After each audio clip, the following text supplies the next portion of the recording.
Well, well, well. It is the end of Pose. Um, so we just had two more episodes left, 7 and 8. Episode 7 and 8. Um, it's so many things running through my mind. I've never understood why there's such short seasons.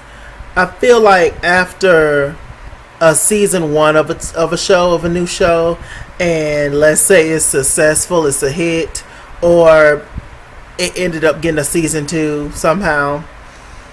I feel like that means that it should be more episodes. I just how I feel. Like I don't understand why shows don't do that. I don't know, but nevertheless, there's never been more than what last season. I think maybe had 10, maybe. Y'all, why is this show ending? Why is this show ending? Can somebody tell me why Pose is ending? Because I still don't know why Pose is ending. This show is so. If y'all hear some in the background, it's my fan. This show is. Y'all know that though. This show is so needed to the community, to the world. There's nothing else that Black and Latina LGBTQIA people have that's on television. You know, why do they just give the kids with a Z like just 1 and 2 seasons of a show? Like I've never understood that. Like when Noah's Ark, it's just my God, and this show is just so incredibly groundbreaking. You have never had a show based around 5 Black and Latina trans women ever.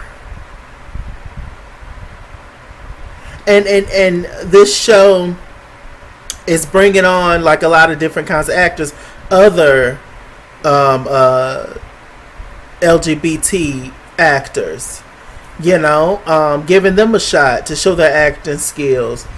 Also bringing back legends that we haven't seen in years: Anna Maria Hunts Ford, Jack Hay, Janet Hubert.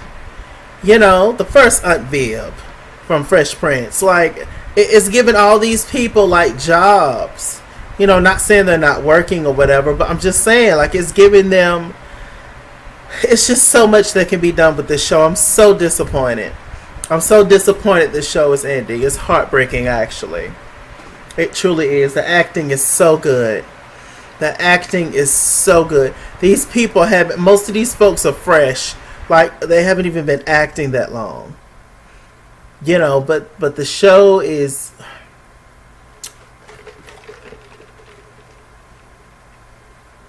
Anyway, we can drop down in the comment section how y'all feel about Pose and why do y'all feel it's ending, etc. So anyway, episode 7, let me think. So I'm just going to do 7 and 8 together instead of doing separate videos.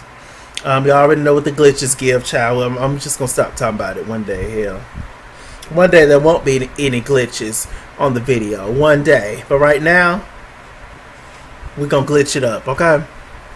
So, episode 7. So pray tell. Well, Blanca, first of all, she has this patient, this little gay boy, white boy. He is coming in. He has HIV, and Blanca at this time, she's still a nurse's aide, but everybody loves Blanca. Blanca is Mother Teresa, child. So she's talking to the guy, and he's talking, and he wasn't feeling well. He was sick. Next time she saw the boy, he was feeling well. He looked good. His skin was glowing. She was like, "What's going on with you?" He was like, "Oh, well, I got a hold of the cocktail." She was like, "The cocktail? What's the cocktail?" And she was just like, "Oh, you mean the meds and stuff?" He was like, "Yeah." He was like, "I got on the trial thing, and so I have the cocktail because back then they didn't have like pills that you could take for HIV or they didn't have anything really. So he was excited about that, and Blanca was tripping. She was like, huh? So Blanca went to go talk to her boyfriend, which I still don't know his name, and nurse, God, Sandra Bernhardt character, y'all know, Nurse Judy. And they're talking, and it was like, this is BS. Like, that boy has access to the cocktail, and this is exclusive player. They weren't giving this thing to nobody. And it was just like, this is so interesting. Like, how did he get it? Then they talked to one of the head BITCHs in charge, and this white lady, and she was like, yo, like, I'm for y'all, but y'all need to stop rattling. Y'all need to stop being little troublemakers, okay, little darkies. Y'all need to just be happy to be here. This stuff they tell us. Be happy to be here. Don't say nothing, don't cause no issues, because you can get fired, and you possibly could go to jail. Let these scientists do what they do, child. And they was like, no. They was like, so how many people is on the trial run to get this, we're going to call it a vaccine, to get this vaccine? She was like, I can't indulge the information. The doctor, which is Blanca's man, was like 80. And then Nurse Judy was like, and how many of those people are black or Latina? And she was like, I can't give you that information. Blanca, husband, man, doctor man, was like, 2. So 2 out of 80 people is people of color. She was like, look, well, I don't know what y'all want me to do. I maybe can make some phone calls. It was like, this is what you gonna do. This is what you need to do. She was like, I don't disagree with you. It is racism tied into it, and whoop to whoop. So they wanted to get the whole vaccine for Pratel. Pratel had checked himself into the hospital earlier. His immune system was failing. He wasn't feeling well. And Nurse Judy and Blanca didn't know until he got into the hospital. So,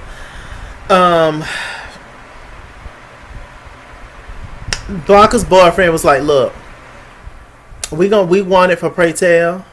We gonna get him in there, but we gonna get Blanca too. And Blanca was like, what? Blanca outside smoking a port. She was like, yo, like, Pratel is way sicker than I am, bruh. Like, Pratel or somebody else could really use this. He was like, so you really finna sit and wait around till you get dead sick until you decide to take this cocktail, crazy girl? And she was like, look, I just don't know what to do. He was like, look, I can't lose you. Straight up like that. I can't lose you, and we need you around, and that's what it is. So her and Pratel ended up taking the cocktail. So after that, hold on. Liquor dropping.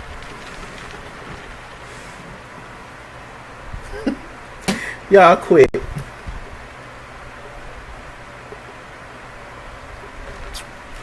So they ended up taking the medicine. Next time we see Pratel, he's strolling down the street on his cane by himself. So I'm assuming his vision had kind of cleared up. Feeling well. Pratel was feeling real down. He was feeling mighty low. Then on the other side of the street, we see Ricky, Pretty Ricky. And they meet up, hug or whatever. Pratel was like, yo, he was like, I'm feeling real good. This cocktail, this medicine is feeling lovely. It's feeling absolutely gorgeous. And I have a new leash on life. I may actually live because of these meds. And he was just like, I just want, there's so much more I want to do. Ricky, he's feeling kind of down on himself. Ricky also has HIV, but he hasn't been sick. Like Blanca experienced last season, I think, and Pratel is experiencing now on the show. And so he decides to take Ricky to this all men's choir, and basically it's the choir is based around, all of them queens, and the choir is based around this group of guys have came together because they've lost people, most of them, or they are survivors themselves, or they know people who have survived and whatever. So they said the people that are singing with their back to the crowd is people who have lost someone near and dear to them. And the people that are standing forward either survived it or their people that was sick survived the plague, HIV. So they got on that and that was nice and lovely. Pray tell, before he got real sick, he wanted to create this he basically had this mural that he wanted to create, and it said live, work, pose, which is what he says in the beginning of every single episode. And he just wanted to put it out there in front of the council and in front of all these people that didn't do nothing for the fact that he had HIV and didn't care. And being black and gay at the same time is a trip. It is. It's like it's come on.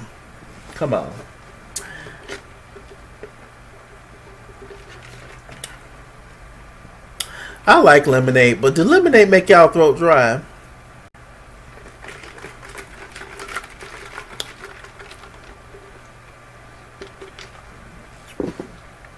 So, Blanca and Pray Tell, they was getting ready to put on a performance, child. They took it back to the ballroom, child. They performed, they basically reenacted Diana Ross when she was performing in 1983 outside, and the whole nine, child, and the rain was coming. They performed that. Ain't no mountain. See? Ain't no mountain high enough. Pray Tell dressed up. He had his big Diana Ross hair. They both had on little bodysuits or what have you. They had the whole 9 yards. The Diana Ross train, and it was beautiful. They were dancing in sync. It was super emotional, super amazing. I cried, of course, like I cry on every single episode of the show. It was just really, really lovely. And after the show, Blanca's man, he's really nice. He turned out not to be a creep. Y'all know I had my eye on him a while back because I thought he was gonna hurt sis. Or you know how when you have characters on these shows that it's kind of too good to be true. I thought it was one of those moments. It was like, he too damn nice. But he turned out to be lovely.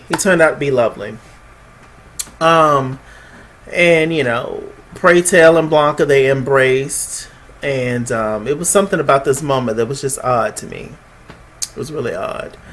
But anyway, Pray Tell walked off.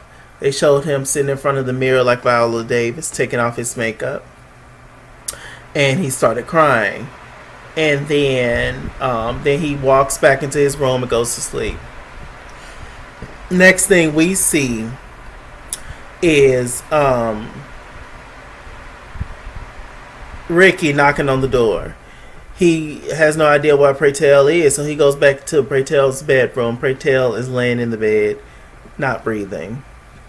I knew he was gone then. Ricky, he called the police. And then, next thing we saw was Blanca at the hospital. Judy, I believe it was Judy, told Blanca that Ricky was up there and something's wrong with Pray Tell. Blanca came running up to the desk. And that's when Ricky told Blanca there was nothing they can do, that Pray Tell is gone. That scream that Blanca let out. Getting emotional just thinking about it. That scream is a scream that you already know what's up when somebody makes that kind of scream, It absolutely, the acting, impeccable. The next thing we see is the whole family back at Blanca's house. We have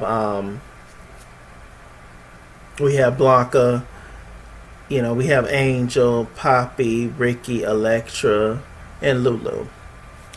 and they're all sitting around. They get ready to eat. They're all super emotional. They don't really know what to say. Ricky, of course, is extremely tore up about it. They were in a relationship.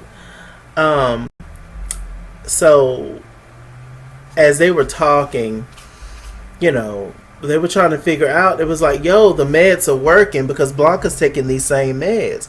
It was like he was getting better. Like we saw that he was getting better. What's the problem? How did he end up passing like that?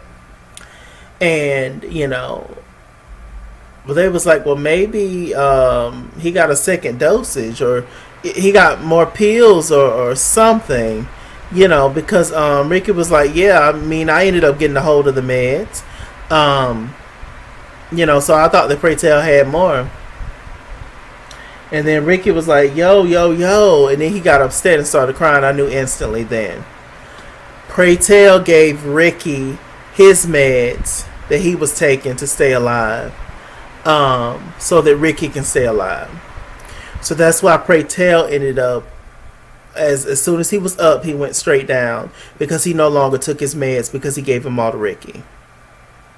Yet I guess he made it seem like to Ricky that he had more meds, because Ricky has HIV as well, like I said. So that he basically saved Ricky's life. He ended his life to save Ricky's life, pretty much. And it was too much. It was really, really much. It was such a fantastic episode. Moving on to episode 8. We are getting all these people that's coming up. They are upset. All these people's lost loved ones. They want to basically piss off everybody in office. It was like, yo, they want to protest. It was like, the fact that you were just allowing people to die and not giving a damn is amazing. And so, they was just like, we need to stand together and make a statement. They want to throw their loved ones' ashes on the council's lawn and everything. And they all agreed to do so. We see Blanca. Blanca had a scene with Pray Tell's mother, Anna Maria Horsford. Those that don't know, Dee, the security guard from the Wayans brothers, and Craig Mama from the Friday movies. She's talking to Blanca, and she gives Blanca a bracelet which has some of Pray Tell's ashes in it. She also gives half of Pray Tell's ashes to Blanca, so that he can give them out to his loved ones, which is what he asked the auntie to do, Jack Hay. Okay, Jack Hay Harry. So she was like, okay, I would do this. And Blanca, she was so excited to meet his mom, and it was a beautiful moment. They embraced. So then we see everybody back at Pray Tell's house. So we have the council, 3 guys that was judging with him during the ballroom scenes, his friends. Then we have the rest of the crew, right? So Pray Tell before he passed, he each had something nice to say about every single person, even Elektra Child. It's so fun how they be like, even Elektra. Elektra has turned out to be quite the fan favorite, I'll say. She was something else that season 1, wasn't she? But as time went on, they definitely softened her character. I just, I only wish that Candy, Miss Candy would have gotten that same opportunity. With her role, but she went on to another show, whatever. I also love, like I say all the time, I also love that they made us never forget Miss Candy. Miss Candy. I appreciate that. It was super emotional, super beautiful scene. They take the ashes out there and put it on the lawn, Pray Tell's ashes, and there you go. Forget y'all. Let's see, what else happened? So then we cut to 1998. Y'all remember that song we used to do in the hood? Y'all may not. It's different little school little songs. How it went? 1998. Your mama can't skate. She hit the pole, her titties roll. 1998. Y'all remember that? Anyway, look who's here, Punchinella, Punchinella. Look who's here, Punchinella in a shoe. Oh, what can you do, Punchinella, Punchinella? Y'all remember that? What's another one? Let's see. Oh, y'all know Miss Mary Black, right? Miss Mary Black, Black, Black, all dressed in black, Black, Black, with silver, black, it's black, it's black. I'm trying to think of a hood one. Oh God. I used to know all of them. Anyway. I digress. I'm thinking about my good old hood moments, good childhood moments. Making up steps and just having a good old time. So what do we see? Yeah, okay. So before it shot to 1998, we see Blanca, she calls this girl into the office. Another trans woman, and that's when she tells her that she has HIV. And Blanca basically gives her hope, says, look, I have HIV, but they have meds now out here to help you. All because of Blanca and Nurse Judy and Blanca's boyfriend. Now they giving everybody the opportunity to have these meds and stuff, if you contracted the virus. And Blanca was like, look, why don't you hit up this ball? And we'll get you together, sis. We'll talk to you or whatever. Made her sign some information to get the pills and gave her the date to come to the ball. And she was like, we'll see you there, child. Beautiful girl. So then we cut to 1998. We see Nurse Blanca. She's officially a nurse now. 3 or 4 years later. And then we see her boyfriend. They're talking. And he was like, look, you need to go up there and see Nurse Judy. Child, she been looking for you. Child, Nurse Judy is up there in help taking care of babies and stuff up there. In the labor and delivery. I say good for Nurse Judy.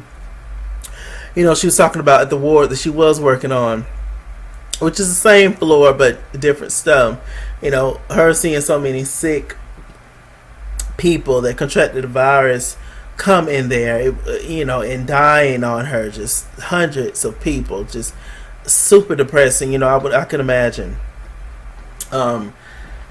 So she was just like, she loved the fact that she now gets to see people live and people being born and stuff, and so it's beautiful. So Blanca's looking good, child. She's taking her meds. She's feeling healthy. She is doing it. You hear me, child? So then we see Blanca walking down the street with Faith Evans' "Love Like This Before" playing in the background, child. And then we see Elektra walking beside her in this badass white jacket. Then we see Angel, child, on the other side of Blanca. Then on the other side of Angel, we see Lulu, child. These whores are going out to eat like Sex in the City. They look good, child. They're talking, chitter-chatter, shade around the room. Damon hit up Blanca and wanted to send his love to everybody. I thought Damon died or something. Like, I wasn't sure. Because they never clarified that. They was just like, oh, Damon, relapse. One episode. So I thought that, he had passed, but apparently he didn't pass. So he living somewhere, child, with some nice man. He got 2 dance studios, child. Some man paying for him. And Elektra was like, oh, congratulations to Damon. He got a sugar daddy. I screamed. I mean, ain't this what it is? So, yes, Lulu doing good. Lulu is an accountant. Child, she good with math. Angel's taking care of her baby. Oh. And she said she cooking him breakfast every morning. She said it ain't nothing but cereal and milk. I said, child, please. Hey, you ain't learned how to scramble no eggs yet. I mean, damn. It ain't that. Child. Angel's pretty, thank God. Um, and Angel, she get ready to be on the cover of a perm box or something. They said, child. I was like, go ahead, Angel. I live for it. So after that, um, Blanca was like, she reminded them why the ballroom was important because she wanted them to attend the ballroom. And it was like, child, I ain't got time for the ballroom, child. We career women. We ain't got time for that. And Blanca gave one of her legendary speeches, as she always does. And,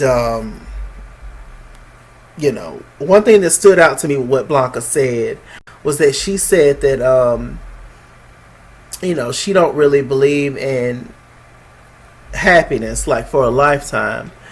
Because they done been through too much. But what she do believe in happy moments, and when you have happy moments, you need to celebrate those. And I completely agree with that. I love that statement that she said.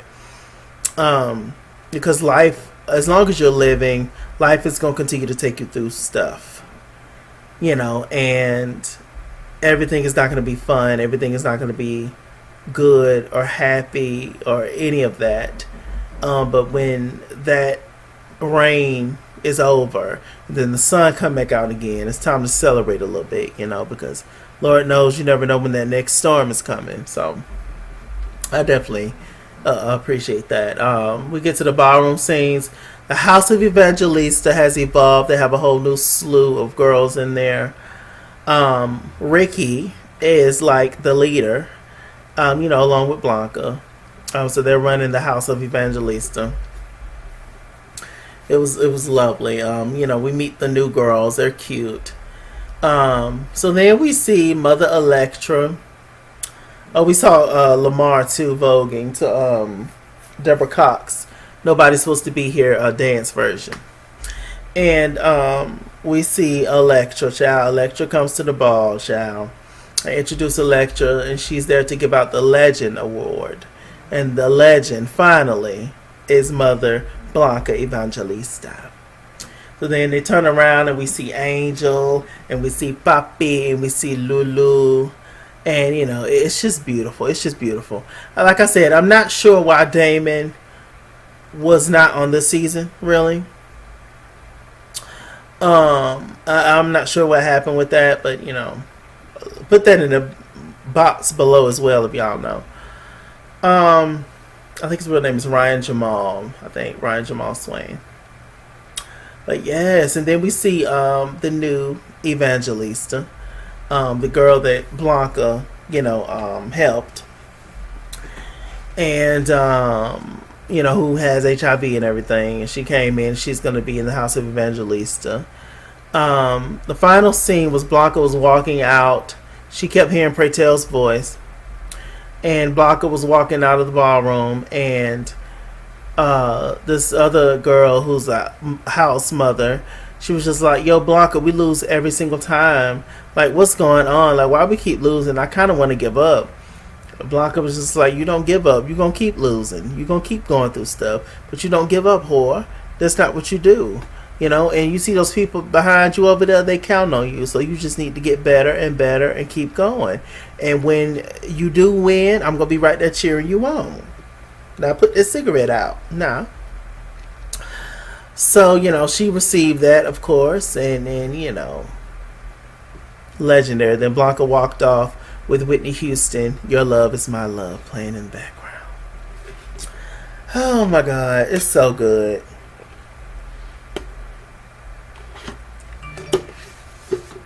This show has just been excellent in my life and so many of our lives. I'm not even. I've never stepped foot in a ballroom. If you ask me to Vogue, I can maybe give you a good hand moments, but after that, when it comes to duck walking, my knees are bad. I catch cramps in my thighs a lot. When it comes time for death dropping, more like drop dead for me. I don't know anything about it. Like I've never, I know about it from the TV screen, from the internet. I know what I know, but I've never experienced it myself. But and Originally, this is what this show started off as the main core, but this show has turned into so much more, you know. And like I said, I hate it's leaving, but I wish all these actors the best. All these, they are incredible. Every single one of them are incredible. I love you guys to pieces. Um, just wow, wow. We have to continue to support them. We must continue to support all these folks because they are really needed in this world for sure of acting. So tired of seeing the same people in acting, child. Tired. There's enough room for everybody to shine. With that said, this is so sad. I am Mr. Chalaki. The final time on this show. Mr. Chalaki on Google Plus. Follow me at Eskimor on Instagram and Twitter. At Eskimor89 on Snapchat. Chase King on Facebook. Mr. Chalaki on Cash App and PayPal. And as always, run me my money or run me my fade. Run me my money the way I get paid. Stay black, stay tuned. Mouth dry. And I'll see you guys later. This is a wrap on Live, Work,